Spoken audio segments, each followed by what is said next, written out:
بسم اللہ الرحمن الرحیم۔ السلام علیکم ورحمۃ اللہ وبرکاتہ۔ حضرات، میں اس وقت علامہ ظہیر رحمہ اللہ کے دیوانوں، پروانوں، جانثاروں، وفاداروں، رضاکاروں، دینداروں، شیروں، دلیروں، مستانوں اور پہلوانوں سے ہم کلام ہوں۔ آپ سب جانتے ہیں میں نے کبھی فیس بک یا واٹس ایپ گروپس کی بحث و تکرار میں حصہ نہیں لیا،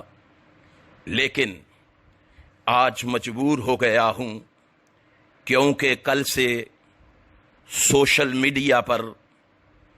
ایسا وائرس پھیل رہا ہے جو اہل حدیثوں کے لیے بالعموم اور علامہ ظہیر کے روحانی فرزندوں کے لیے بالخصوص جان لیوا ہے۔ یقیناً آپ سمجھ تو گئے ہوں گے علامہ ابتسام، علامہ ہشام کے بارے میں جو گندی تحریر و تقریر کی جا رہی ہے۔ ہم اس موقع پر اپنے مرشد و مخدوم کے فرزندوں کے ساتھ کھڑے ہیں، کیونکہ ان کی آستینوں میں اسلام کا ید بیضا ہے، ان کے خمیر میں اسلام کی روح کار فرما ہے، ان کی رگوں میں اسلام کا لہو رقصاں ہے۔ اسی لیے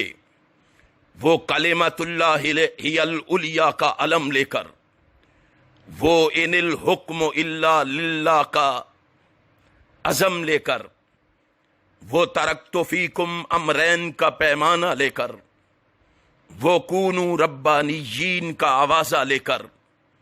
وہ نحن الذین بایعوا محمدن کا ترانہ لے کر، وہ لہم البشری فی الحیات الدنیا و فی الآخرہ کا پروانہ لے کر، کتاب و سنت کے خلاف اٹھنے والی ہر آواز کو دبانے کے لیے، ادیان باطلہ کے چھکے چھڑانے کے لیے اور ملک میں قرآن و سنت کے چراغ جلانے کے لیے، باطل کو دبانے کے لیے، حق کا پرچم لہرانے کے لیے برسر پیکار ہیں۔ بس آپ فکر نہ کریں، آپ سے اتنی گزارش ہے کہ آداب اور اخلاق کا دامن ہاتھ سے نہ چھوڑیں۔